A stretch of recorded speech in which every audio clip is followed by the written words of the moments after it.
Okay,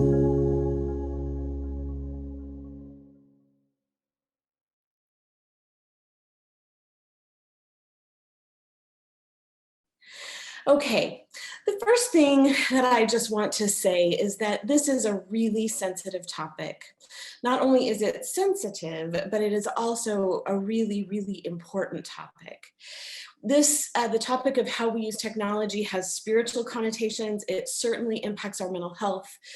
There are political connotations to the way in which our technology is presented to us and the way we use it. And I really believe that one of the greatest public health issues in our day, after the pandemic, is the effect of technology on children. And this is largely because our technology is no longer just created to enhance our lives. Certainly, it does enhance our lives.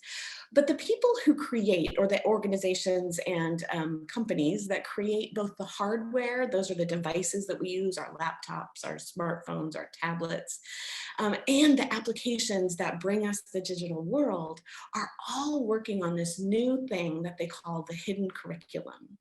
And the hidden curriculum is a little troubling when you learn what it is. And it's basically that these corporations that are creating the technology that we use are working on the curriculum of keeping us attached to our devices as long as they possibly can. And they want to keep us specifically inside their app or on their device as long as they can. Meaning there are things built into our devices and the applications that we use that literally work to release chemicals in the brain called neurotransmitters that release this kind of sensation, or create a sensation of excitement or anticipation. It makes us want to stay present where we are on our device to see what's going to happen next. And given that, specifically for the developing brain of children, and for the sake of our talk tonight, children is going to mean anyone under the age of 21, because we know that the brain is rapidly changing and being wired up to the age of 21. So if we have these devices literally stimulating our brains to create exciting responses, and we know that the brain doesn't stay excited with the same level of stimulation, that once it's gotten used to kind of a low level of stimulation, then it needs more to be excited. We know that we are working against some really, really hard cultural tendencies, working against the wave that would easily make us all dependent or addicted on our devices is going to be really, really challenging. So I am coming to you all tonight with immense empathy.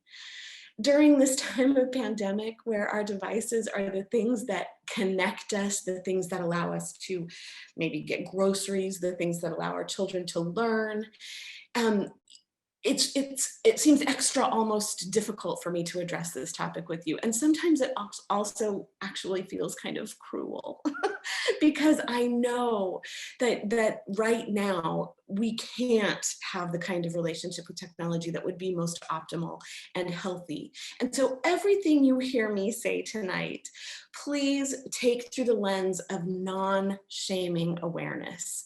I know that right now it is not possible for us to limit our kids' technology engagement as much as would be helpful and helpful to them. However, I hope that I can help you think about some ways that you might moderate their use and help them become better consumers of technology. Another thing that I want to say here is that all of the information that I give you tonight will be best used if you come to your child or you come to your adolescent with the same kind of non-shaming approach. Really don't want to leave tonight and go and grab a phone or grab a game controller and say, I heard this doctor say this was bad for you. It will go horribly wrong. We need to approach our children and our teens with immense empathy because they do not like the way that the overuse of technology feels. As I was working on my book, I got the opportunity to speak with over 15,000 high school and college students. And one of the things I heard over and over and over over was how horribly dysregulated and emotionally overwhelmed they felt by their technology, and how difficult and painful situations that happened for them there stayed locked inside of them because they were afraid of talking with the grown-ups in their lives for fear of being shamed, or for fear that their parents or other important grown people wouldn't know how normal these things were in tech spaces, so they would overreact.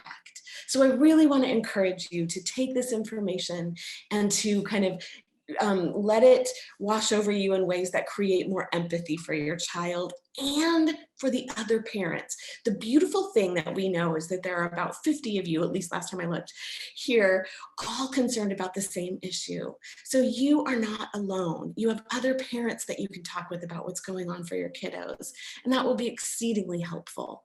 There is some research that shows that parents, 92% of parents believe that there are difficult things that happen in the internet and that kids have really hard experiences, but 89% of parents think it happens in someone else's house, not in their own house.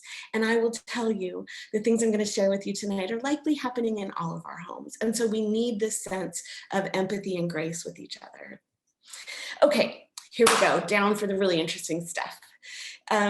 Before the pandemic, before we were absolutely attached to our devices for everything, we know that the average American over the age of 12 was spending 10.5 hours a day with screens. Now, this might make you go, how could that be?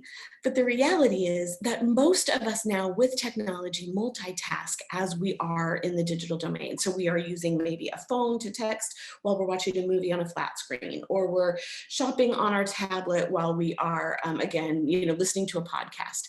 And if we're doing more than one thing with devices, or using more than one device, let's say we're using 2 devices for an hour, those hours get put side by side, and that gets coded as 2 hours, because the load on the brain specifically is so intense that we have to be able to have a way of accounting for how this impacts the brain.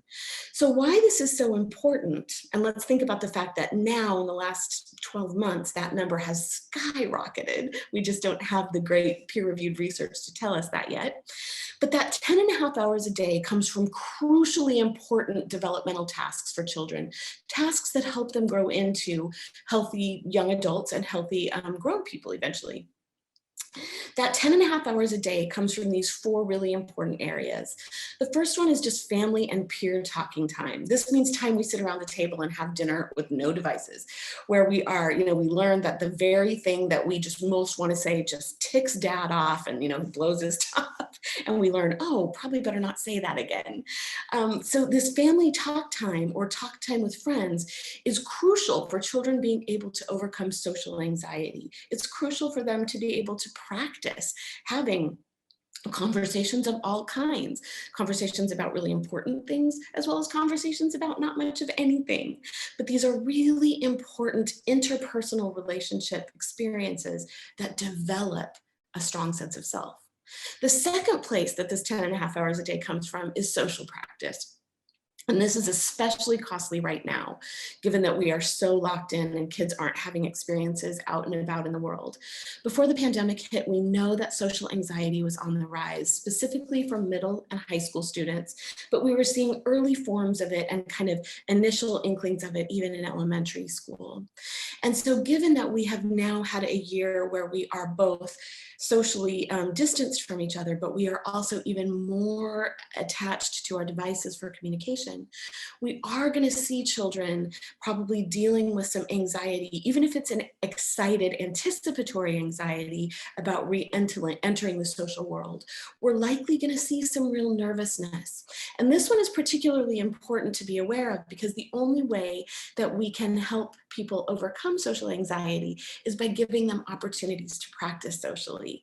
And as long as we are dependent on our devices, we can't do that very well. We are also seeing that 10 and a half hours a day coming from literally the time we sleep.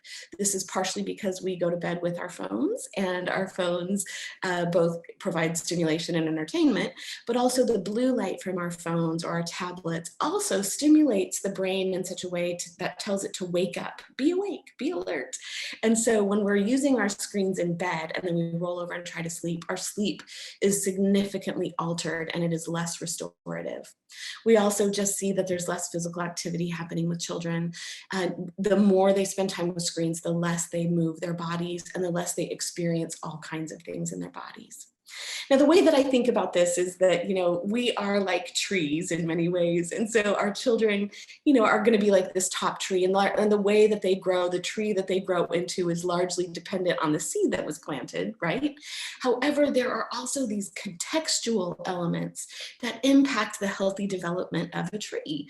The air, the quality of the soil, the light and the water access around it that comes, down in Oregon. We're seriously deficient on this.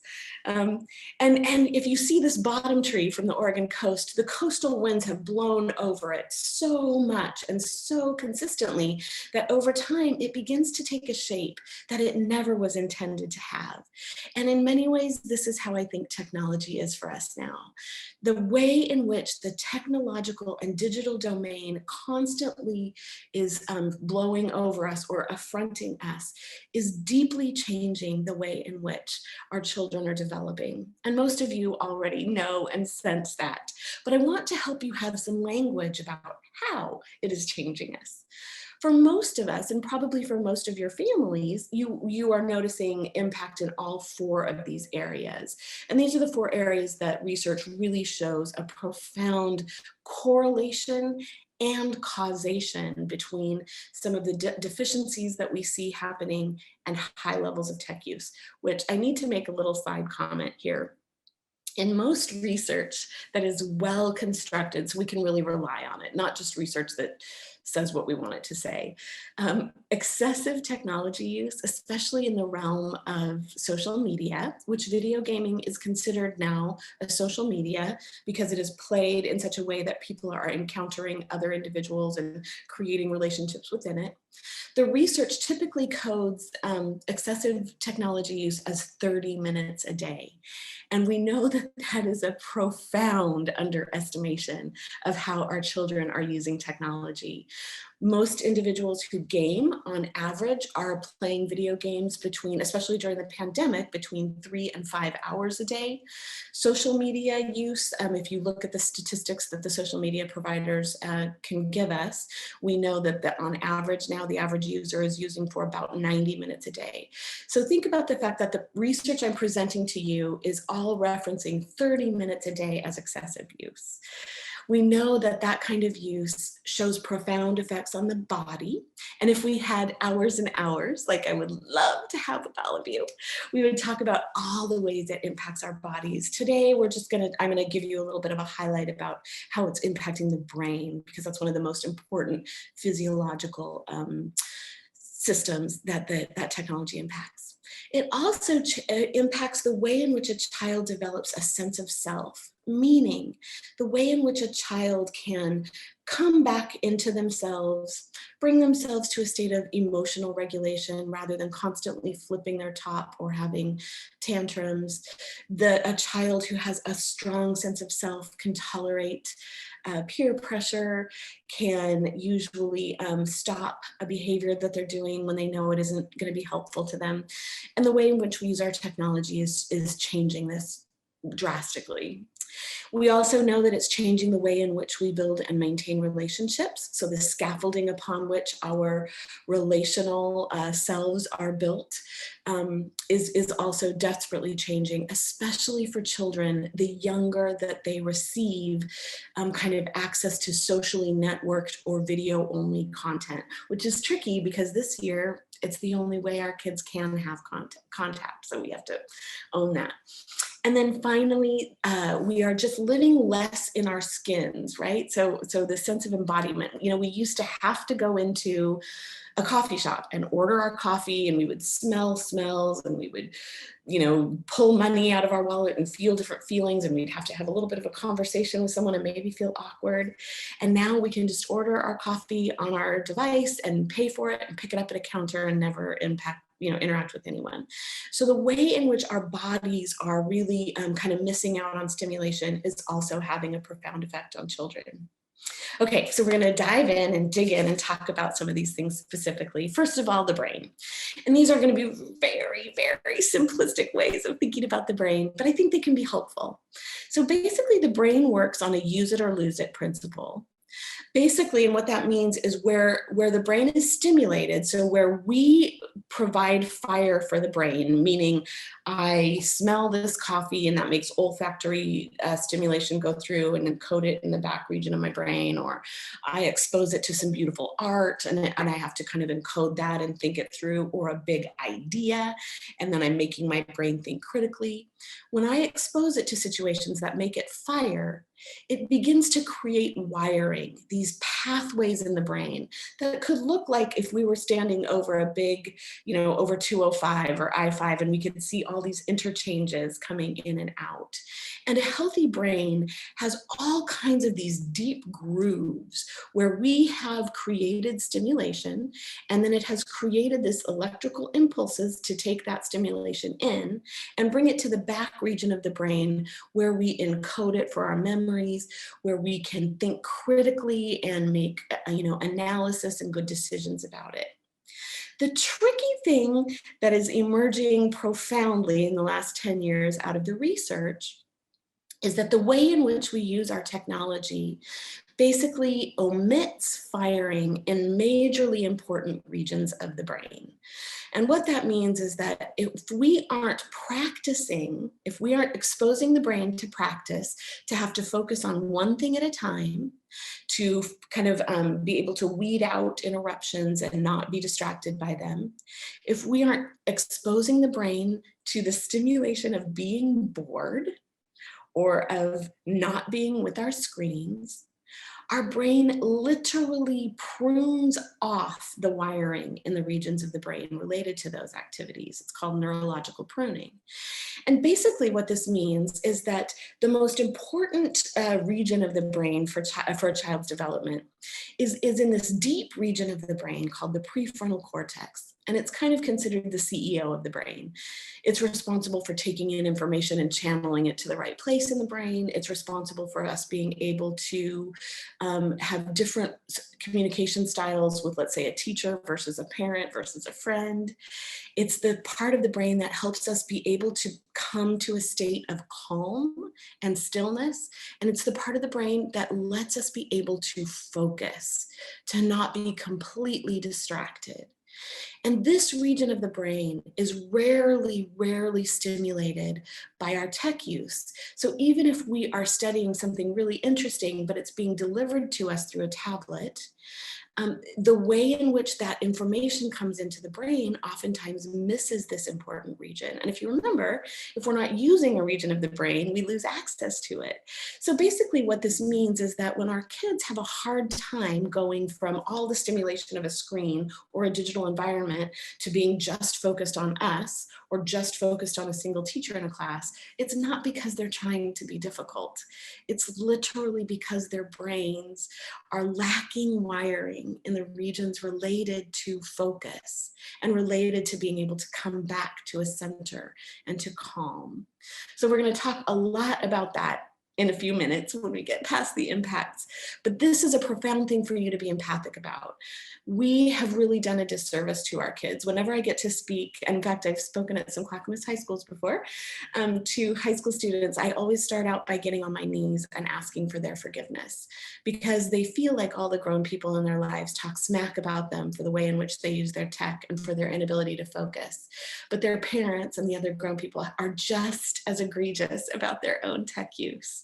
So we do have to be really empathic on that one. Okay, the big thing to know about relationships right now in this point in time is that we have some disturbing information that we really need to help our kids with. Right before the pandemic came out, a really kind of groundbreaking research study, right before the pandemic came out, that was a ridiculous thing to say. Forgive me. Before this horrible pandemic hit, some amazing research came out, and it was basically groundbreaking.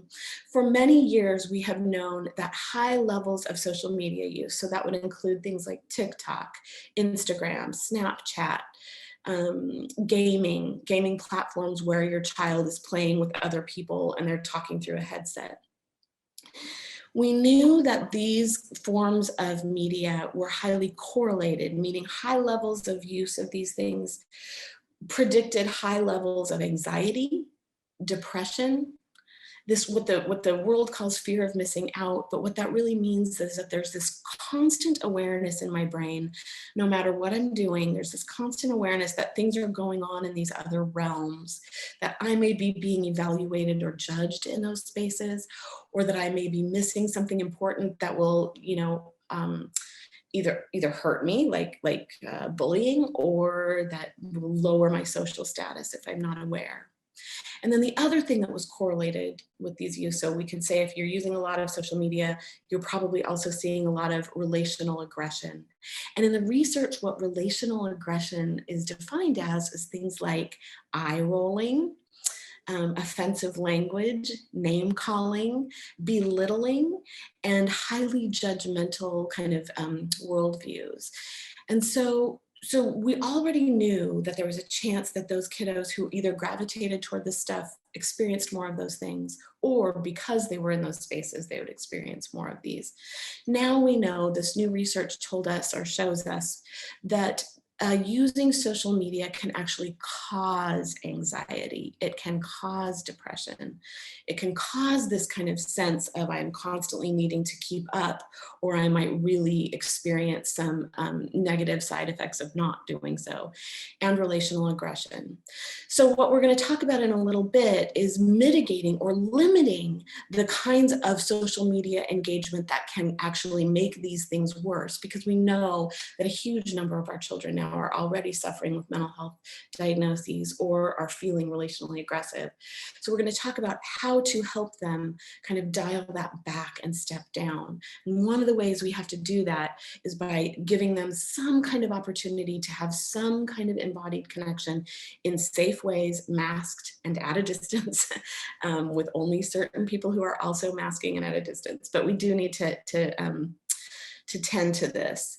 We also have to just think about the fact that the lack of in-person connections that we have right now are just also, just like with the brain, we have fewer and fewer opportunities for practice. So the more we can help our children move their communication from texting, even if we say every 10 texts, we'd like you to make one phone call or leave one audio message. Anything we can do to begin to help our kids practice again, actually having mouth to ear conversations, and also learning how to just physiologically share space with people. This is going to become, I think, the next kind of hard thing that we're going to face. In terms of a sense of self, I'm going to just say a couple of things.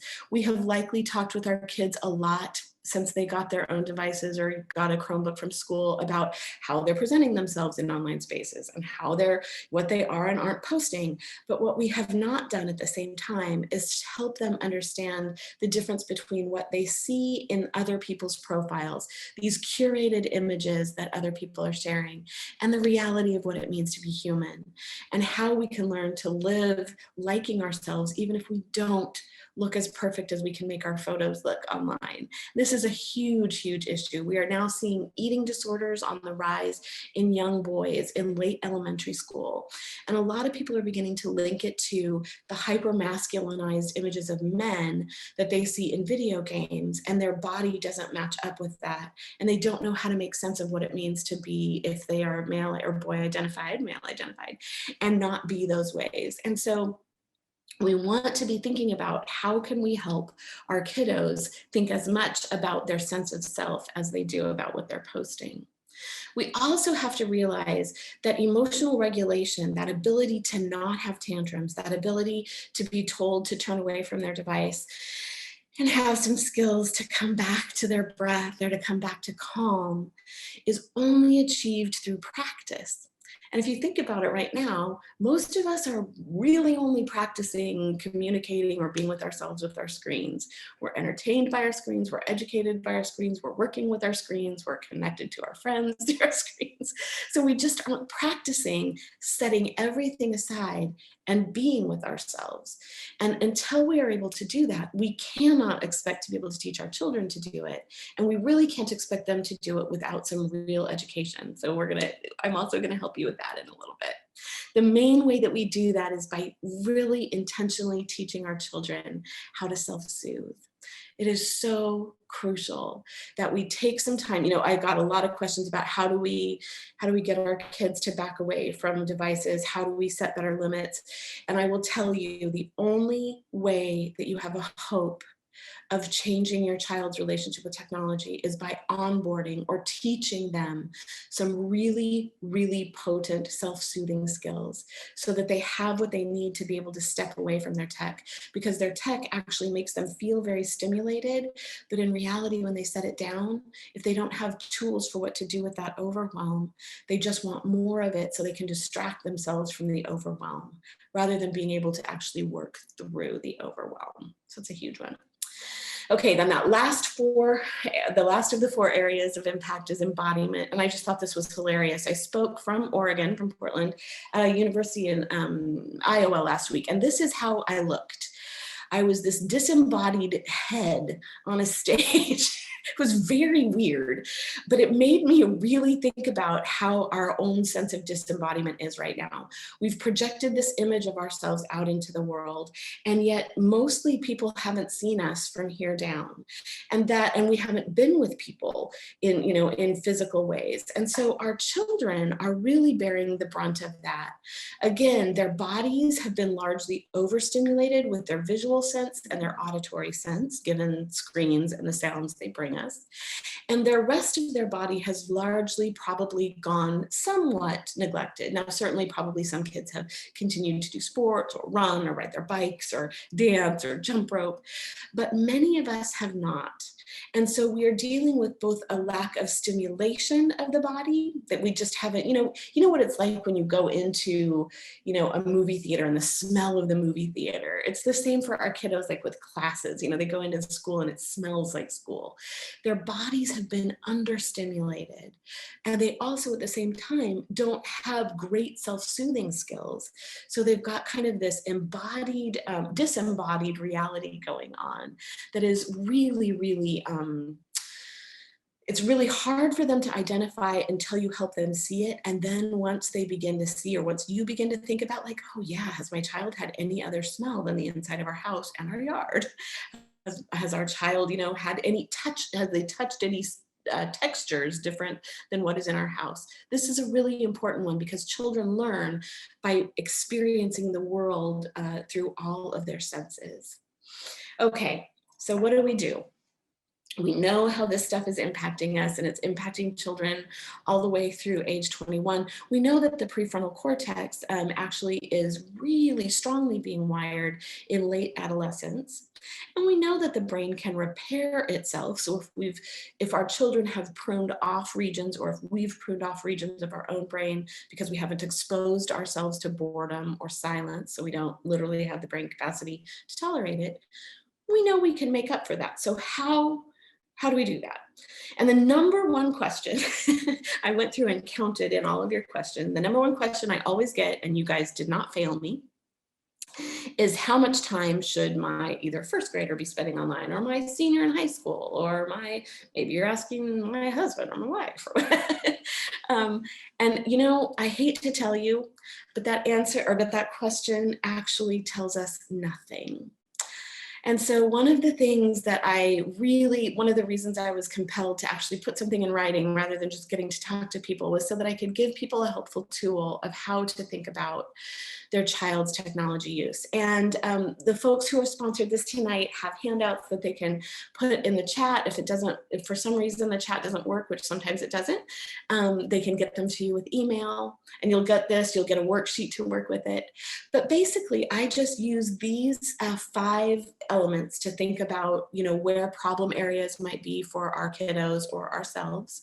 And you could easily just write each of those 5 letters down the downward side of a piece of paper, and each member of your family across the top of the paper, and just rank each one, even 1 to 3 or 1 to 5, with 1 being, hey, I'm doing pretty well in this, and 3 being, ooh, this needs some work.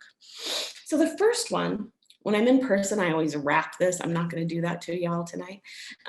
This first one is just, what is my or my child's ability to, and in America, we can usually remember the initials FDR.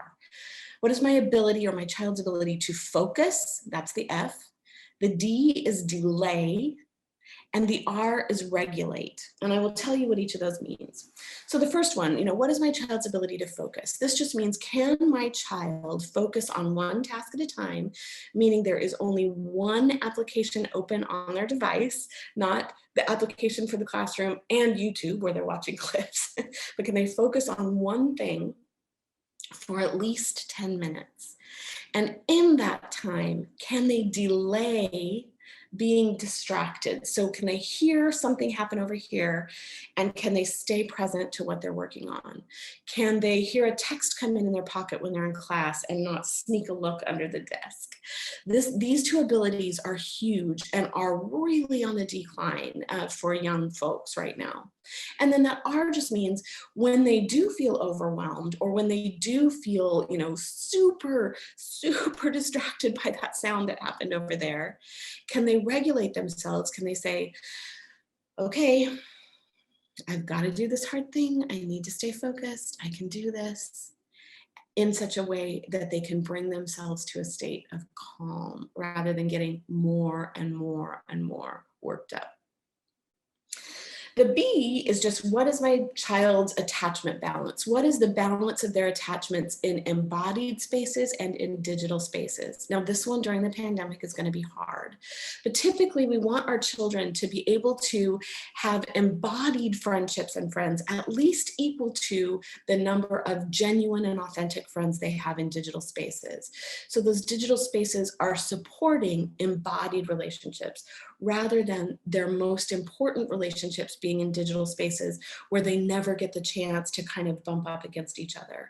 For people who game in particular, it is common that their closest connections exist in that game space. And for those people, we also want to help them cultivate connections in embodied ways, even if it means bringing, when we can again, bringing computers together and letting those people play games in the same space physically, because again, there is so much important that we learn and that our brain wires with relational connection that is embodied.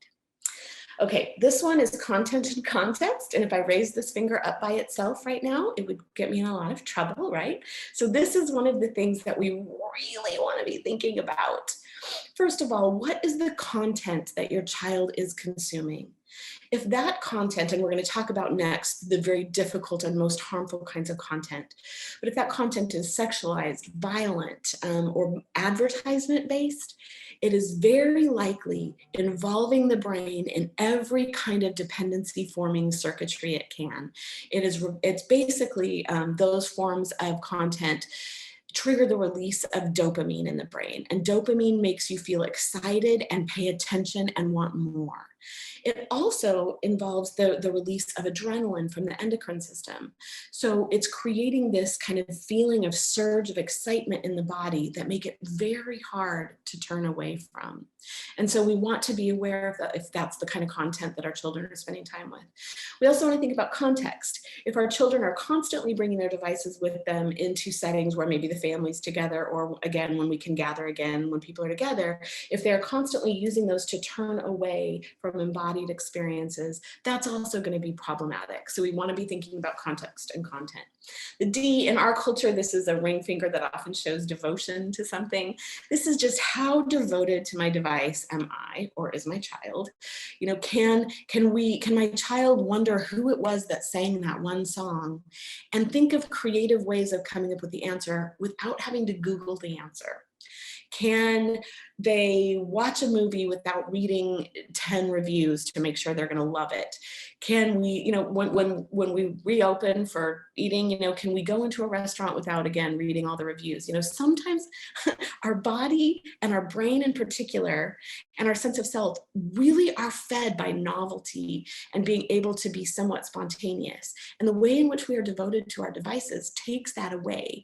We aren't as likely to try things or to try deep critical thought when we can just easily Google. So some of the time we need to force ourselves to turn away from our devices and to come up with creative solutions. Then once you have thought about all four of those, then you can ask about time. But time in and of itself is not a useful measure, because let's say your child really cannot focus and it's beginning to harm just about everything in their life. They don't have a balance of connections. Their content is very seriously violent and advertisement driven. Then, you know, an hour is going to be very harmful for that kiddo. Whereas if you've got a kiddo who can focus pretty well and doesn't need to have their phone with them at all times, and they can bring themselves to emotional regulation, and they're really using their devices for research on, you know, how to create a better vaccine or whatever, you know, then they can spend hours maybe without the same kind of negative impact. So that's why time is an issue. The thing that I do always love to tell parents is that there is a lot of information out there that you can share with your kiddo, or you can even lead your child to find information like in Silicon Valley, where most of our hardware and apps are developed, we have the longest waiting list per capita for Waldorf schools. And these are the schools that don't introduce technology until late in high school. So the people that are creating all of our devices and all of our apps want their own children in schools that don't use them. And so those kinds of things, when a teenager or a kiddo stumbles on that, can be helpful. Like, oh, so maybe this isn't, you know, maybe my gaming for 5 hours or my 4 hours on Instagram might not be so good for me. So sometimes you can find really great resources like that. This is the worksheet that I use that goes with that little assessment, and it will be available to all of you to access. I do want to point out, in terms of that content, that one part of the assessment, the kinds of content that have the most addictive kinds of properties are violence, sex, monetized, and that means data driven. That means that our clicks are being calculated and kept so that they can then, so that these platforms can serve us more of the same. And so while we might not think about it,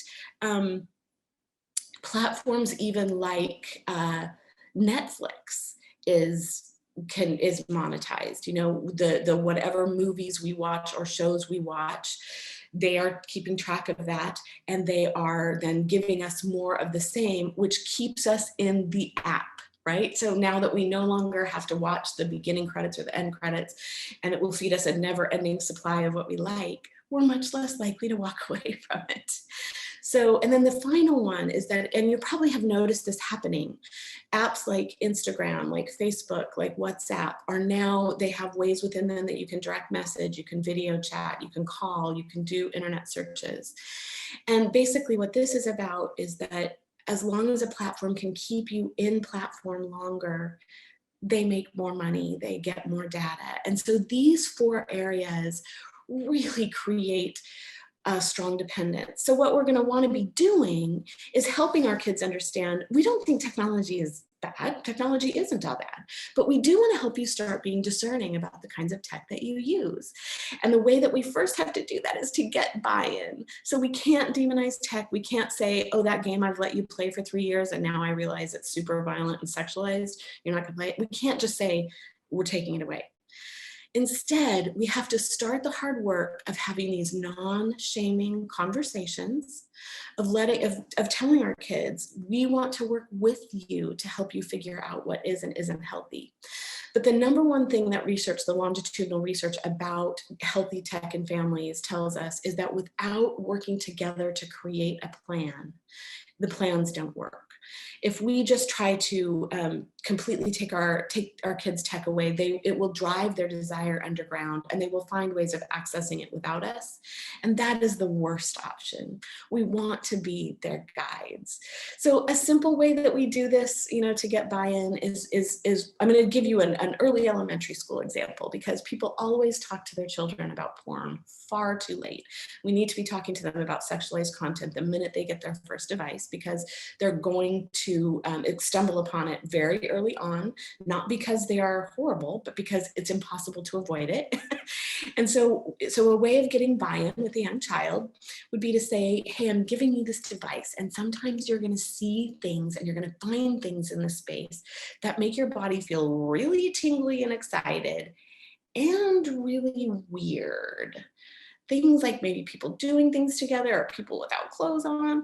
And when that happens, you just come and tell me. I totally know what that's like, and we'll help you figure out how to work your way around that. What you don't want to do is use language like there are good things on the internet and there are bad things on the internet, because the minute that they see one of those things that they know you would code as bad, and it feels exciting and enticing to them, they feel bad.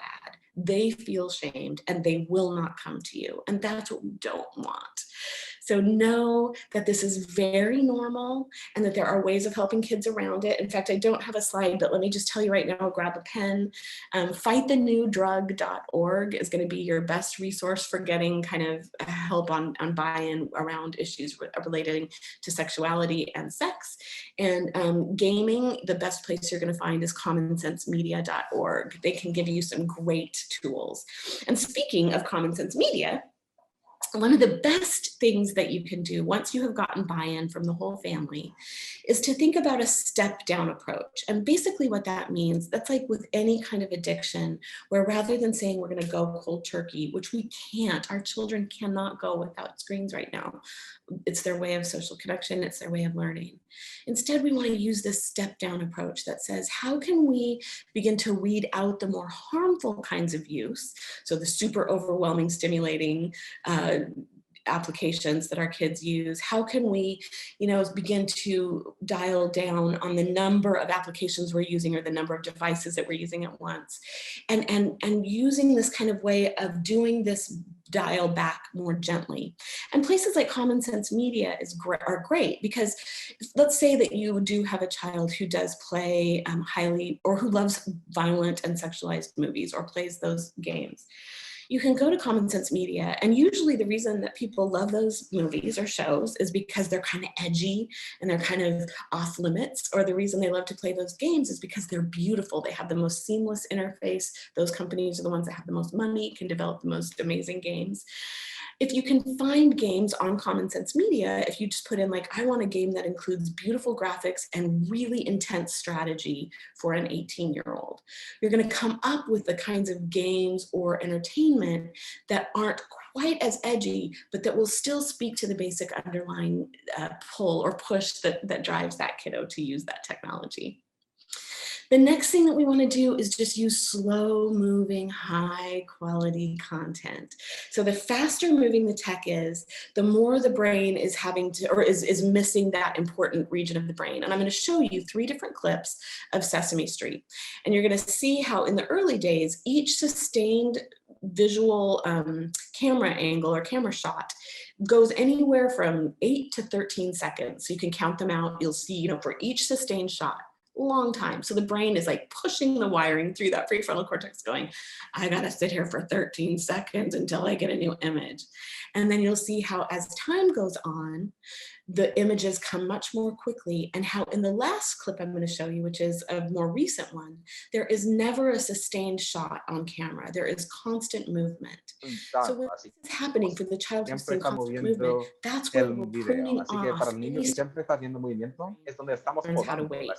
So I'm going to show you el those cerebro que clips just aprende cómo esperar. Así que le voy a in each mostrar one.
I wish we were in a room together, because I would ask you all how you feel. And usually people feel kind of like, oh, they feel the difference in that last one where it's constant movement.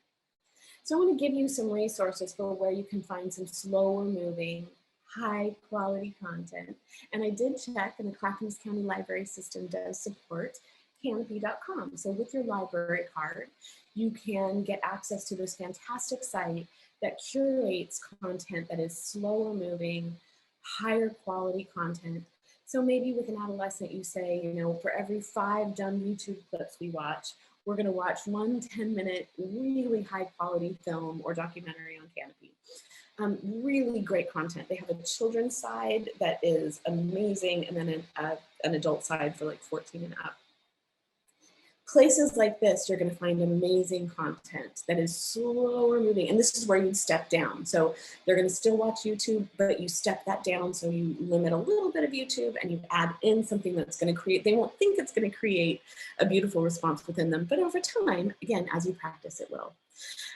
Also, I want to think about the fact that anything that you create is going to be better than what you just passively consume. So if your kiddo is, obsessed with TikTok, have them make one TikTok for every 30 minutes that they spend on TikTok, or they make a stop motion film, or they play Minecraft rather than a game that doesn't include a building feature, or they build a website rather than just surfing the web. But anything we can do to help them create content is going to be better than just passive consumption. The other thing that we have to do, if we just say no, no, no, no, no, even if we get buy-in and we're trying to step down to slower, higher quality content, if we just don't offer anything to their embodied senses, we will fail every time. So we have to think about edgy or unique experiences that we can infuse our homes and our lives with that give them a reason to leave technology for. So this could be as simple as getting out your Legos, even if you have teenagers or adults, getting out bins of Legos and having them all around. These are all things that I have around my house. These are shape blocks that your kiddos learn math with, but having them in a bowl where people can create little, worlds. Having bowls of kinetic sand. This is this amazing stuff that just kind of like, if you put this in the lap of a teenager or a child, they suddenly begin talking to you because they don't even realize they're just so engrossed in what's happening. Crazy Aaron's thinking putty, or making your own slime, so that they've got some kind of thing that they, are using their hands for. And these are things you would leave out and about. Luna sticks are fantastic if you've got a kiddo who, when they turn away from their devices, it's just jittery and they literally don't have the brain wiring, or they live with a diagnosis of ADHD. Things like Luna sticks, where they can use a rhythmic pattern of movements, can really help them focus and can actually help them develop the ability to focus longer by fidgeting with intention. Some other fiery experiences, geocaching. You can just go to geocache.com and use the coordinates on your phone to find these different stashes of goodies, and you sign in with a login. And that could be a fun thing for your family. Putting up pull-up bars in your house, just unique things, again, that engage your kids' bodies. When we go back to connectedness, we in Portland are very fortunate. We have comedy sports. These are improv classes and shows that are family friendly and are really great for helping kids begin to get some skills and some comfort back in being in social settings. Or my favorite fiery activity is to get ice blocks at 7-Eleven or a convenience store and go to a park with hills after dark. And you put a towel on top of that ice block at the top of a hill and you slide down over and over. And if you are willing to do these kind of uncomfortable, edgy experiences with your kids, that gives you credibility with them and helps them have some counterbalance to putting their devices down. We also have to know, and hang with me, I promise we're getting close to the end. We also know, and research tells us, that living that kind of fiery life, that edgy life, and if we don't give our kids those embodied experiences that they need, they will find those fiery and edgy experiences in digital spaces. And they'll be much more likely to find themselves in dangerous spaces than if we are facilitating for them having these embodied fiery lives. We know that if we can help cultivate 10 minutes of relative boredom, which is what I call doing nothing deliciously, that actually that 10 minutes a day of that, if we sustain it, can double the power, the gray matter of the brain in that prefrontal cortex, the region that is pruned off. That is so cool. Now, it's not easy because it means we're going to have to provide things like fidget toys, or, I happen to have one thing with me in this, I'm in a hotel room tonight, but is this little lavender pouch, something like a little lavender pouch that you squeeze. It makes a smell, it makes a feeling in your hand. Anything that you can have out and about that you can begin to practice. Hey, everybody, we're going to do 2 minutes of just silence together. You can sketch, you can draw, you can play with an Etch-a-Sketch, you can build Legos. We're just going to have 10 minutes of, relative quiet. And then you add to that over time. And pretty soon your kiddo can spend 10 minutes. And then when you need them to, and the most effective thing to teach them in that time is thus as a self-soothing skill. So something like breathing. And the two things that you would teach them with breathing would be to inhale through the nose and exhale through the mouth. So the prompt that I use is smell the roses, blow out the candles. And if you as a family did this for 2 minutes every night before or after dinner, and then built it out to 3 minutes, then you're also onboarding a self-soothing skill that when you ask them to step away from their device, you tell them, hey, I'm gonna ask you to, do 2 or 3 breaths when you turn this off so that we can kind of come back to calm. It's a profound tool to give them. Okay, we're toward the end here. So you've just gotten all this information.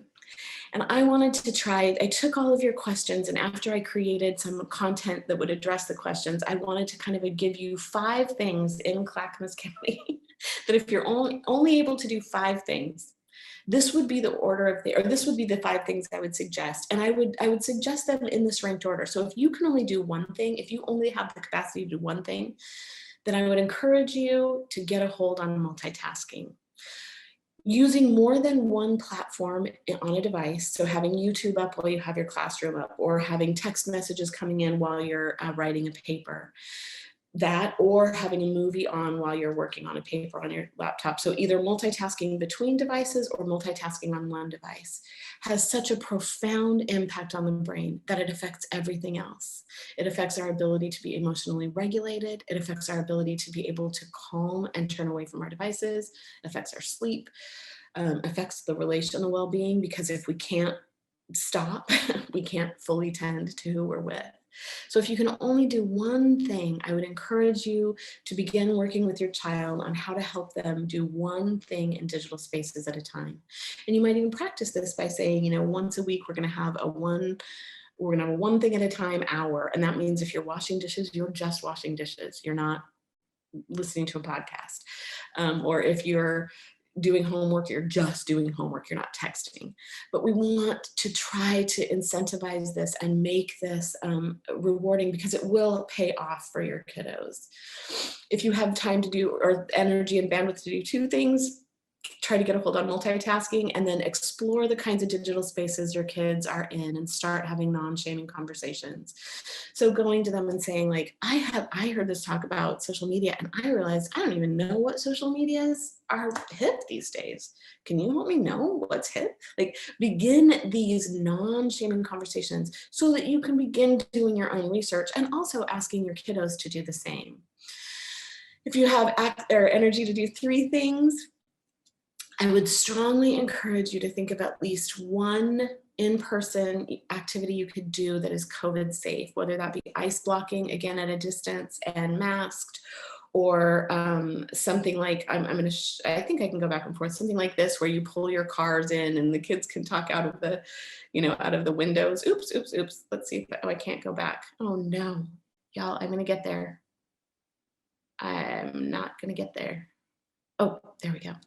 Sorry about that. So, in some way of bringing kiddos together to begin that holding space for them to have in-person encounters, even if it's a 10-minute standing at a distance, saying hello, kind of a thing.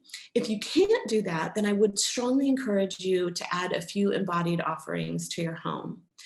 Any of those things I showed earlier, kinetic sand, Legos, board games, little handheld games that your child can play on their own, like Rush Hour. And some libraries right now have some great tools that they are offering. And I wasn't able to find out which in Clackamas, but I know that in Washington and Multnomah County, you can go to the library and you can pick up kits, active craft kits and activities for all ages, free of charge. And so some things like that offer your child some experiences within their body. Another very easy thing to do is to take a pan with some water in it and put spices in it, or cinnamon, or maybe you put spicy spices in it and let it simmer on the stove, even to give smells and fragrances to your kiddos' bodies. But begin to wake up that body, because we are really understimulated right now. If you have the capacity to do 4 things, I would take that worksheet that you're going to have access to and that 5-fingered assessment and just assess where your child's or your family's sticky spots are. Are they in content? Are they in the, that my child is using such fast-paced content and they're multitasking with it so they can't focus or delay? But really begin to identify where the stuck points are so you can figure out which of those areas you need to get buy-in, step down, and higher quality content. And then you just finally, if you can do the 5th thing, if you can do all of them, you want to begin pivoting your family, pivoting your child toward these more embodied experiences. So if they are constantly, let's say they're watching So You Think You Can Dance, or they're watching dance videos all the time, move them toward a tutorial dance class. That even if they can't do it in an embodied space, they can do it, in a Zoom setting or something. Or if they are constantly, playing Minecraft, offering them a bunch of random pieces of wood and supplies that they can build an actual structure with. Cooking, any kind of embodied experiences. And then at the same time, beginning to really pay attention to the fast-pacedness and the multitasking required in the domains where your child is spending time, and see if you can't use some resources like Common Sense Media, like your friends, to find out what are some games or online spaces or movies or social medias that really privilege person-to-person connection more than just texting, more than just seeing curated images, and that are higher quality and kind of don't include those addictive principles or properties like violence, sexualized content, ad-based content, and then content or places where they're collecting our data to sell it. I do want to say this is a fantastic resource I think everyone should have, and you can buy Nerf balls to play with it inside, or you can have these wiffle balls, but it is, I've talked with a bunch of pediatricians, and this is the best thing to have right now during the pandemic, because the only thing that your child touches is their paddle. It's called scoop ball, and the ball never gets touched because the scoop picks it up. And so it's a great game that kids have to play at a distance, but it does kind of get them together to play. In the handouts that you're going to get, this exists, but if you want to take a screenshot too, if anybody does want to buy the book, my publisher was willing to offer a discount. So that's a discount for you if you want to take a screenshot, or you can always email me and I'll get it to you. And then these are ways of reaching me. And I specifically use Instagram as a way of kind of modeling how to have these kind of fiery lives and how to inspire them in youth and children. And if you want to email me, you can just go to my website and there's a contact me button, and feel free to email me. I would love to interact with you there. I'm going to stop sharing my screen, and I think Scott is going to come back. Daniel, you are a rock star. Okay, I'm back. Thank you, Dr. Doreen. That was a lot of great information. And now we're going to move into the Q&A session. And joining Dr. Doreen is Deanna Pickett from the Clackamas County Behavioral Health Division. Awesome. Thank you. Thank you all for coming and carving out time this evening to join us. This is my third time hearing Doreen speak, and I just adore it and I love it. And I would love to encourage people either in the chat box or in the Q&A, if there's any other lingering questions that you have, you can put those in there. Feel free to also put them in Spanish, and I will use Google Translator to get them. And as people are thinking about their questions, I would like you to share one of my favorite stories, Doreen, that I've heard, which is how you helped your teenagers live a fiery embodied life about sidewalk chalk and teachers in the middle of the night. Would you be willing to share with everyone how you promoted some fiery embodied living that I think could still be safely done during COVID? But go ahead. In fact, it has been my life during COVID. So when my kids were young, my kids are old, they're 28 and 26. So flip phones were just hitting the scene, and I was watching them really impede the way that children interact. And as a developmental psychologist, I know that largely the way that children develop into healthy and content people is by the way in which they bump up against others in the world. So rather than having it be that they could just watch a never-ending stream of movies all night at sleepovers, I would say that they could watch a movie. They could pick a movie, and then we were going to put all our phones in a basket, and we were going to get in my car at 11 o'clock at night. And I had a list of all of their teachers and administrators' addresses and a trunk full of sidewalk chalk. And we would go to all of their houses and sidewalk chalk messages like, "You're amazing," and "Thank you so much," and "We love you," or they'd trace their bodies on the ground. And then around 1 or 2 in the morning, I would take them to some kind of all-night breakfast place where we would have breakfast, or you could take them home and feed them breakfast. But it became this thing at the start. My kids were like, "Mom, don't do that." But kids started loving coming over. And now I have, when these kiddos were kiddos that adults now come to visit their parents, they come and sidewalk chalk my driveway. And I still carry sidewalk chalk everywhere I go. And I will, like if I'm downtown Portland, I'll take it and make little welcome mats at people's driver door, or I'll leave notes out for my neighbors. But these are ways of just inviting people to look up from their screens and be more connected. Awesome. I love that. Thank you. It's always such a fun story to hear. Erica asked the question about if there are other free resources in Clackamas County, and I will actually answer that, which is that a lot of our libraries in Clackamas County will allow you to do board game checkouts. And so it's a fun way to engage in board games and also get exposure to a variety of board games, not just the standard Monopoly, but other more cooperative board games and different ways of playing and engaging. So you can check out board games from libraries. It might not be the most closest library, but I know several Clackamas County libraries will do board games. The next, I have one other thing on that too, and you might know better than I do. I know in Washington County, that some of the libraries have created maker spaces, and during this time are actually also checking out things like erector sets, and a couple of them are actually doing library loans of sewing machines. and a few of them, if your child is so inclined to begin to think about programming 3D printers, a couple of the libraries have 3D printers that they can send their design in, they will print them, and then you pick them up. So that would be another thing to check out.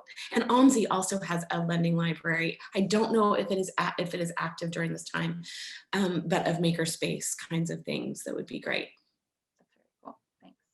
One of the questions is, how do you have non-shaming talks? So even using the word weird when talking about porn might feel like a judgment or kind of shaming in nature. And then any thoughts on cultural context as well in these talks and these topics? Oh, yeah. Lead me if I don't address this well enough when you say cultural context, but I think the biggest thing that I would say would guide a non-shaming conversation is just the fact parents tend to come toward children, and I can relate to this, as the authority. And so whatever I know is what's normal or right. And so if we can come to our children saying, we've sort of messed up, like we don't really know.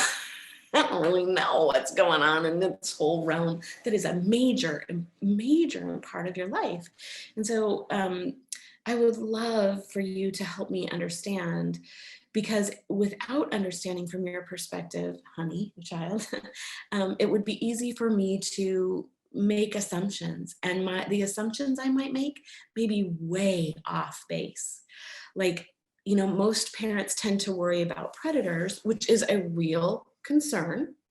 However, our kids get a lot of digital citizenship kind of content now in schools and and just in terms of statistics, it is much less likely. It's something like 0.0001% that your child is going to be victimized by a child predator online. However, the chances are about 90% that your child is going to be bullied online. And so these non-shaming conversations have to be, so you could start right now with your kiddos, maybe over the age of 4th grade. Let me give you a little background information and then I'll model the conversation. So I checked today, and at many Clackamas schools, you guys have active presences on an app called After School. And After School is an app that a child can load onto their device. And I don't know how they say they verify it, but I was able to get an account in Clackamas County, and I don't go to school there. And so a child can create this account on this app. And when they do that, they have access to their geographic school, and they can post anonymously in that after school space for their geographic school. And so this is a space where you see horrific things like fattest girls at Clackamas High School, or a lot of sexual bullying happens here. A lot of bullying happens in these spaces. So, and we know that it exists in our geographic region. So something that you could do, when you're driving in the car, or when you're sitting side by side working on a puzzle, or, you're not like sitting and staring at your child, but you could say, I learned about this thing called After School, and it sounds like people can be treated pretty horribly there. And I could see how then they wouldn't want to tell their parents, because just like me, as your parent, my reaction might be, well, why are you on there? Or then you can't have your phone. And so I would imagine that a lot of your friends have been bullied in spaces where they haven't been able to talk to anybody. Does that happen? Something like that. That's the kind of non-shaming awareness. And I would love to address the cultural issue. I'm not quite confident. If there are specifics, if you could send them to us so that I can. I already asked that question. I said, let's make sure that, yes, so I asked them to kind of give some more feedback around that, specifically a cultural context, because I do want to address it appropriately. So fantastic. I will say, I would love to say, just as in every other place in our culture, people of color, the LGBTQ plus community, women, if you have a young girl who is interested in gaming, even if they're very young, those people those groups, just as they are treated inequitably in our embodied spaces, they are treated very inequitably in digital spaces. One of the biggest places that I'm aware of is with girls in gaming. When I'm on a high school or college campus, I will frequently host an anecdotal research circle, and I'll say, you know, I want to buy all the gamers coffee or lunch today. And the biggest thing I hear from women is how horribly treated they have been there, but they don't want to tell their parents because then they just know their parent will not let them play. And if their brain is built to play games, we want to help them be safe in those spaces. So that's where we'd want to look at content, find ways of them being safe. But this is a very real issue, very real issue. Which was one of my kind of follow-up questions, because I remember hearing that from past talks that you've talked about, is how, do you have any suggestions for parents of when their teens are coming to them and they're saying, I'm getting bullied, I know this is happening, and yet, especially in COVID, because that's their main social interaction, any suggestions for parents on how to, without just saying, stop going to that social media or stop gaming, because that's not realistic, of how do parents support their kids who, the kids know they're getting bullied, they're talking to their parents about it, and yet the parents are often feeling helpless because of COVID and not knowing what to do. And so that is such a good question. And these are the moments where I feel like I so wish I had this amazing answer for you all.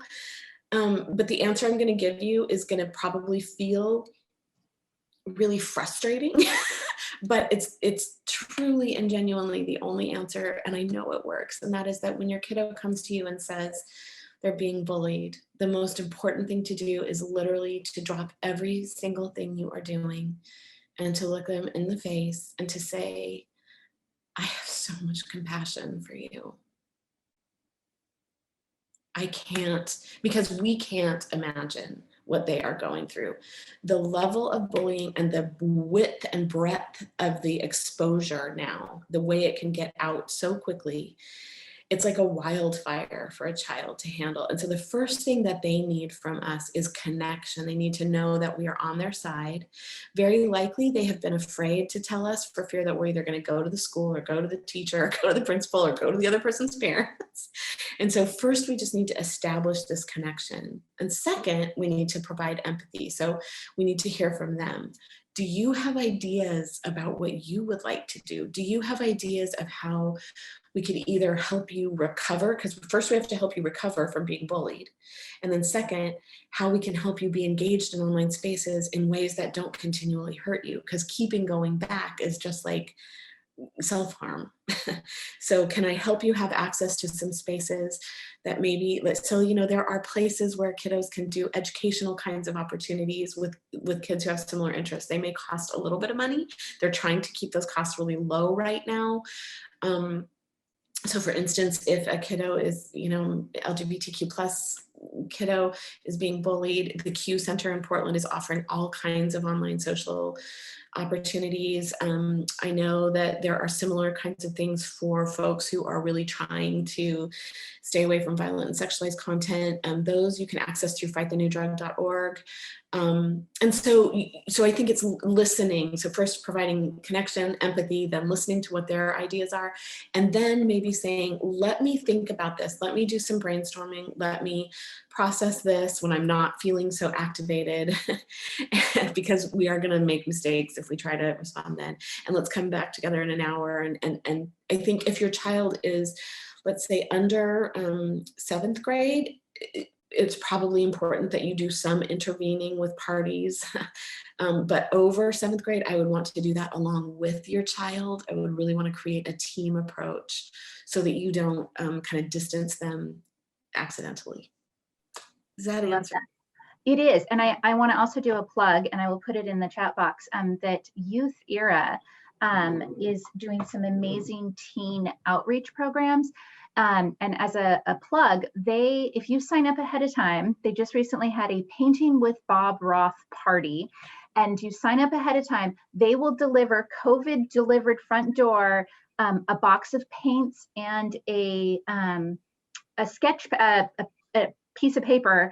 And you sign up ahead of time, they deliver it to your door, they don't talk to you, there's no contact. And then they do this Zoom supervised event where it's this kid kid interaction, social interaction that I love is supervised by appropriate near peers. So young adults in their early 20s. So it's fun, it's hip, but it's supervised. And so if other people are concerned about how do I get my kids social time online that's safe, I would highly recommend checking out Youth Era.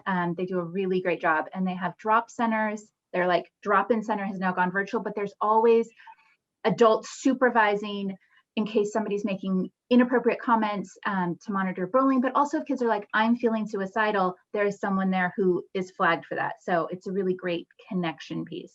Let me also, let me look it up in my resource list right here.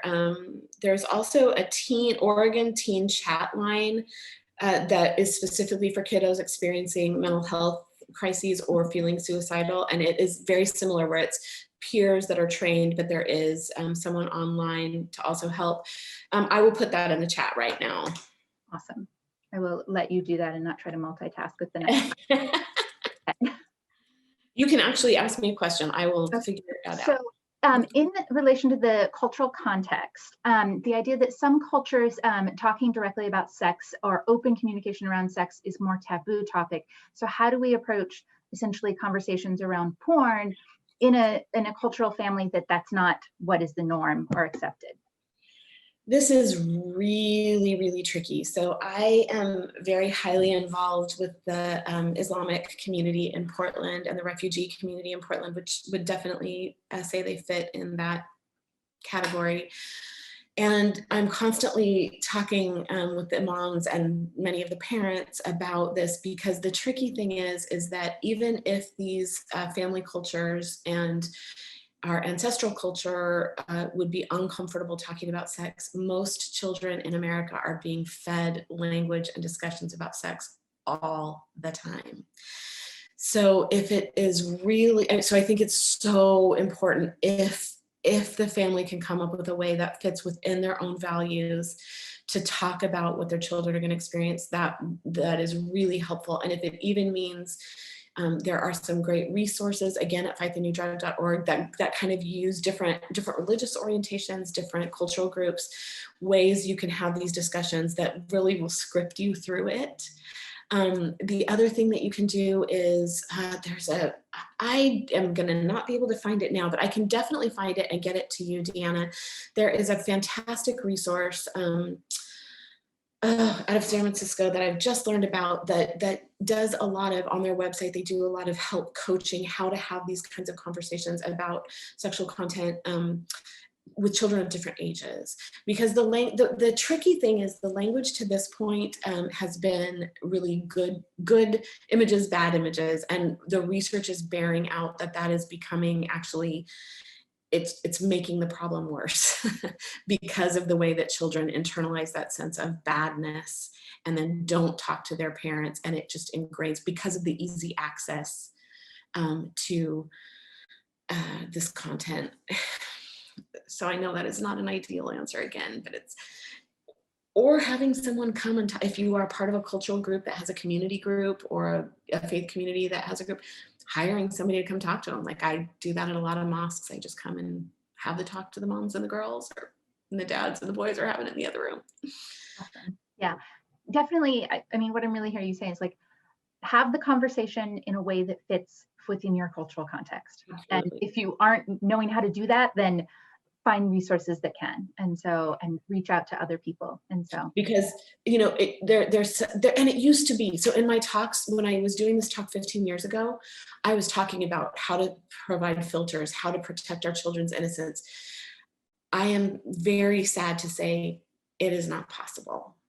It is not possible. The way in which the internet is now and the way our devices are, even if you are changing and updating your filters every week, your children are likely going to be exposed much earlier than you think. In Oregon right now, the average age of the first exposure to sexually charged images for girls is 4th grade, for boys is 3rd grade. Wow. That definitely hits home. I have a 4th grader at home, and to think, wow, that she's getting exposed to sexually charged images. So, a couple things that have come up that I'm going to ask, but if you don't have the answer, I will add it into the chat box, is places or opportunities for teens to volunteer. And I will, yes, add that. But if you have more information, you are a wealth of knowledge, that I wanted to throw that out to you as well. The big thing that I would say is, yes, so there are many places, and there are actually some places right now that you can even volunteer. Oh, good, you put, okay, that's one that I would think of. There's also in Clackamas County, Rahab's Sisters, which I think is rahabsisters.org. They are doing deliveries to houseless camps, and they do them in a very COVID safe way. And then they also offer a night of what they call radical hospitality in Clackamas County for female identified houseless individuals. So they would be a group. Students Demand Action, if your kiddos want to do any kind of volunteering in the gun violence prevention movement, or in kind of like the election process or legislative process, they're very active in Clackamas County, and you can reach them through studentsdemandaction.org.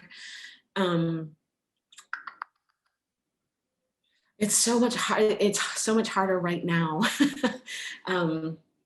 But another one, Bloodworks Northwest. Bloodworksnorthwest.org will allow individuals, I think they're volunteer, their entry age is 13. And so kiddos can volunteer in the canteen area at blood drives, again, in a COVID safe way. And so that would be one other resource. And volunteering is a fantastic way of feeding that fieriness, because it's going to put them in kind of edgy situations that are going to be beautiful with grown people who can lead them. Beautiful, thank you. And for all of these things that we've been putting in the chat box, when you get an email with the resources, we will also create a list of all these links as well. So for those people who want them in the chat, otherwise I will, Scott and I will be sending out an email with all of these resources. Excellent. So going back to multitasking and multi-focusing, is it beneficial to have fidget type toys when they're like watching a screen, or if they're doing something? Like, what are your thoughts about fidget type toys? I think that is the essence of the question. I love that question. And if I were home, I would be able to show you all of the plethora of things. I will send, actually, Deanna, I will send to you, please remind me, my list of my best fidgets, and you can send it out with the resource list. And it's a Google Doc that I just keep updated all the time.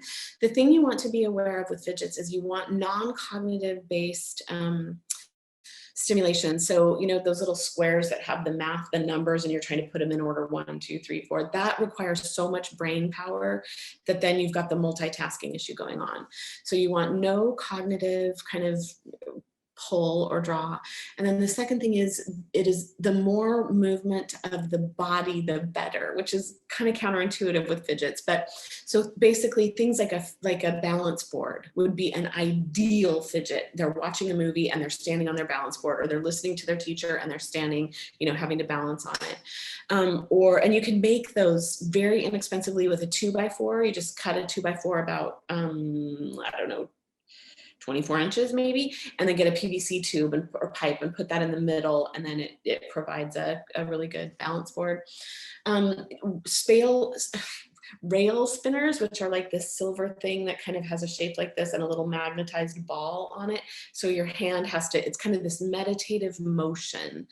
But the big things are anything that moves the body in a rhythmic way, or that's kind of that meditative space. Finger labyrinths are great. You can print those offline and just, you know, have a printed one, balance boards. And then anything that involves the senses. So if you're going to make slime or Play-Doh as a fidget, add some essential oils, or, you know, again, this little bag that I can squeeze and it makes sounds, and I can feel the lavender in there breaking up and it smells.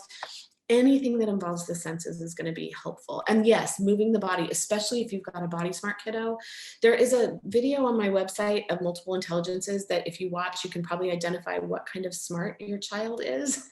And if you know the way in which they take in information and experience the world, you can much more appropriately pick up fidgets that will work for them. For some kiddos, it's going to be crocheting. For some kids, it's going to be playing with pipe cleaners. For others, it's going to need to be really active. Does that answer the question? Yes, beautifully. I think I think it answered it for me. So. Oh, that also answered it for the person. I think it can be, so the question is, how do I take the electronics to a 7-year-old kid without making her mad? She gets so irritated when I do that. So when they take the electronics away. And this came up in the questions a lot. So this is the place where I was referencing practice. So our kids are likely going, I mean, I'm mad if I was just with my dad, if he just came and took my phone away, I'd be pretty mad. Like, and so I think this is where we have to start talking with our kids about, you know, honey, I have not done a good job of helping you be able to separate from this thing that really can hurt you and that can make it harder for you to sleep and harder for you to focus. And so I want to do a better job, and I want to do a better job with your help. And so we're literally going to practice some breathing skills. We're going to practice me, you know, telling you that you've got 3 minutes left. And when I do that, I'm going to put this bowl of slime here next to you, or I'm gonna put a breathing ball, those Hoberman spheres that get bigger and then smaller, and you can use them to kind of prompt breathing, you know. So I'm gonna put that there, and that means that, you know, then when it's time to sign off, you're gonna take 2 or 3 deep breaths. And actually, we're gonna practice this ahead of time. So let's pretend like you're on your screen. And I know this sounds goofy, but it's the only hope we have, is if we help our kids practice a different way, not shaming them. I have a lot of parents who have said they've done things like videotaped their child's tantrum and played it back for them and said, you know, do you really want to look like this when I take your phone away? That stuff is going to shame and drive underground. We don't want to do that. We want to practice, practice, practice. And for younger kids, we literally want to spell it out for them. And we want to model it too. So a way that we model self-control is when you're in the car and your kids are in the back seat and you're coming to a red light, you say, oh, I want to get where I'm going so badly. I just want to run this light. I just want to run through the yellow light. But I know I need to have self-control. So I'm just going to take a couple of deep breaths. I can do this. Or at a red light saying, like, my phone is burning a hole in my backpack. I want to get it out and look and see if I've got any text, but I'm going to have self-control because it will be better if I'm focused on the road. Anything that we can do to show them that we are having to do this as well. There's one great tool that I developed with one family where whenever it was time to put devices down, they developed this little mantra. They'd say, stop, drop, and roll. So everybody stop. Drop your devices, like, and roll. They would like either spin around or something, like, we're just going to get a new perspective or stretch it out. And it was silly, but it worked because it was like everyone in the family did it all together. Also creating zones in your home. You know, we all moved into this pandemic without any kind of intentional planning. So going back and saying these habits are not working for us, we're going to set some new norms. And one of the norms is all the phones are getting docked in the kitchen at night, and we've all got alarm clocks now. Or you know, our phones, this is a huge one. Our phones don't go in the bathroom. That would be a big one. When we're in the bathroom, we're just taking care of our physical needs. We are not entertaining ourselves, you know, we're when they're living in the bedroom. But those are also ways where if you're setting up zones and then you have really enticing things in those zones, that's another way to help them transition away into something else. Which is a great question about sleeping, and that I often hear that my kid can't fall asleep unless they're watching a movie, or my kid can't fall asleep unless they're on the phone with their boyfriend or girlfriend, and that they have to have that. And so the whole relationship between sleep and screens, like, can you briefly talk about that?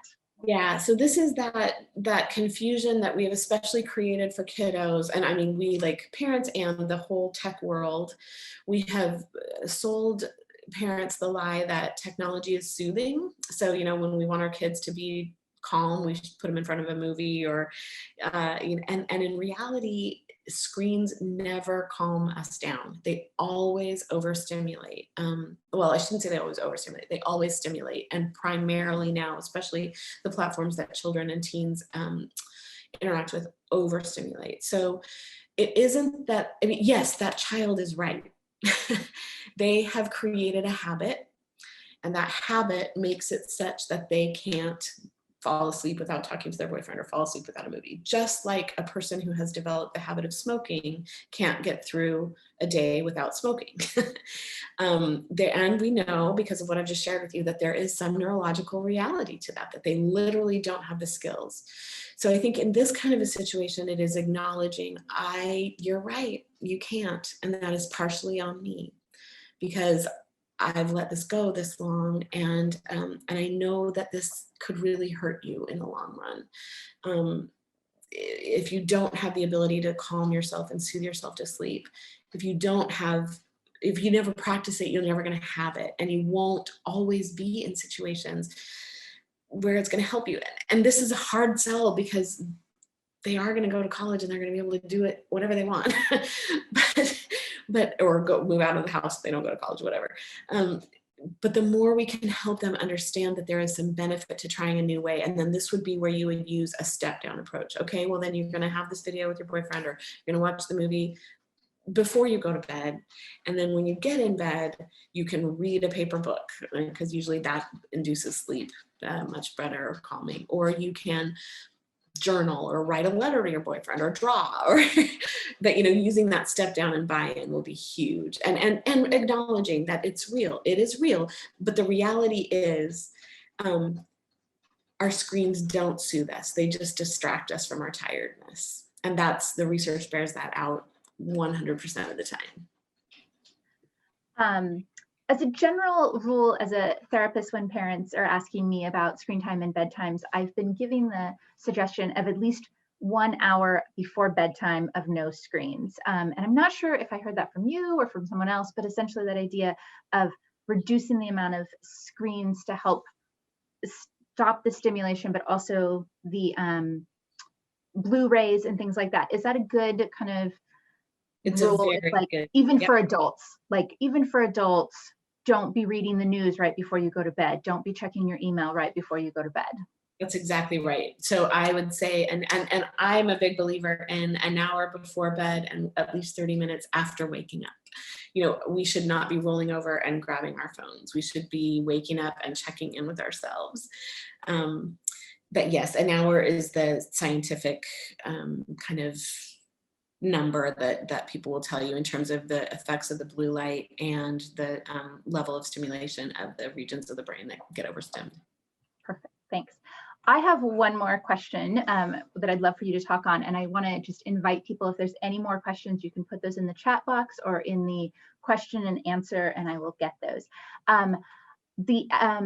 Role modeling as adults. And I think I had heard it from you that there's an increase in cancer on women's breasts and on men's behinds. Can you talk about that? Yeah, it's actually on men's front pocket, where they tend to keep their phone in their front pocket. But yes, so, and sadly, this is not one of the areas of expertise that I have keep up on weekly, but definitely, basically we know that the level of radiation that is released from these, which, everybody has said, no big deal. And there are a few people who have continued to say it's a very big deal. We now know that they do create tumors, or it does create tumors, especially where it is held against the body. So for women, that's often in the bra, men, that's in the front pocket. And a majority of the time, those tumors are benign. The tricky thing that the oncologists are saying is that as our devices become more and more powerful, thereby emitting more of that radio frequency and micro frequency, that there is a chance that could change. So yes, it's really helpful, and it is so hard to model well, but we have to own that what we're saying is speaking so much louder than what we're doing is speaking so much louder than what we're saying. And so not wearing our phone on our person, not having our phone out when we're driving, that is a huge one.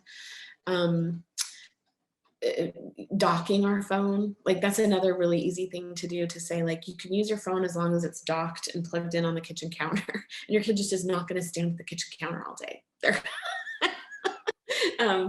Yeah. I heard this interesting statistic that 95% of people can reach their phone with 24 hours a day without moving their feet. And the idea is that you always have your phone within reach. And it was within the context of what we surround ourselves with is what we are influenced by and valued by. And so knowing that, like, if we are always within reach, I mean, right now I'm in reach of 2 phones, that's what I value. And so really role modeling for our kids, yes, and yeah, Daniel was able to also role model that, of just, yeah, I love that docking idea. So we do have one question. What recommendations would you share for screen time and supporting eye health? Oh, really good question. So the most important thing, it does look like originally, and in my book, actually, this is an outdated thing, you know, within the last 6 months, it looked as though retinal damage was creating a proclivity for this generation of children to experience greater incidence and earlier onsets of macular degeneration and cataracts. And that is still kind of like, people are thinking that could be the case. So blue blockers would be helpful. So even if your kiddo doesn't have a glasses prescription, you can get blue blocking frames with some lenses that will help with that. A couple other things that also help. First of all, making sure that screens are not used right in front of windows. So you don't want your desktop right in front of a window or a laptop in front of a window. That is really hard on children's eye health. You want the screen. So it feels counterintuitive, but you want your kids using larger screens because you don't want them holding it close. You want it, the further away, the better for developing eyes, because it's that close proximity, just like we don't look at the sun. You know, we don't want that blue light right close. And then ophthalmologists will say they'll use a 20-20-20 rule. So every 20 minutes, take 20 seconds to look at something at least 20 feet away from you. And that is a really great thing. Probably most of us have experienced that sense of when you've been looking at a screen all day and then you look at something else, just the muscle of the eye really can't get it together. So 20-20-20, every 20 minutes, look at something 20 feet away for 20 seconds is really helpful. Awesome, thank you. Yeah, and then I'll add Daniel's suggestion is that eye dryness, because you don't blink as often. So thank you, Daniel, for contributing that as well. So going once for other questions. Going twice. All right, I think we're going to start wrapping up.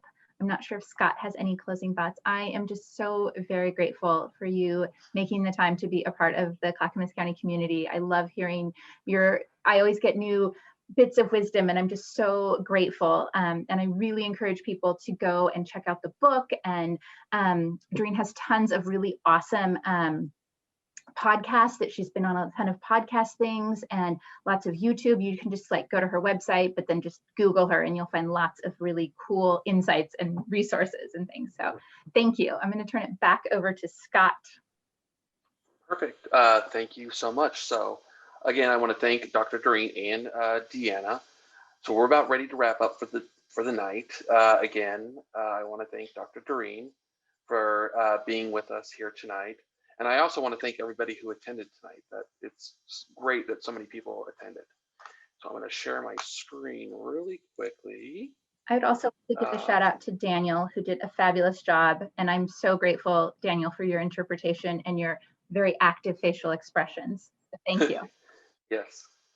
I also want to give a special shout out to our Clackamas County Health Centers for hosting us here tonight, and the Clackamas County multidisciplinary team that funded tonight's event. If you want to know more about the Clackamas County Health Centers, please go to clackamas.us/health centers or call the Behavioral Health Centers at 503-655-8401. If you'd like to learn more about Dr. Doreen, you can go to her website at doreendm.com, where you can find out all sorts of information.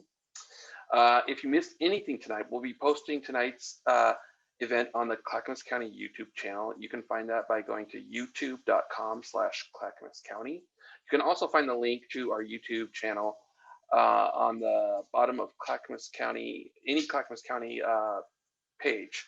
And you can find our website at clackamas.us.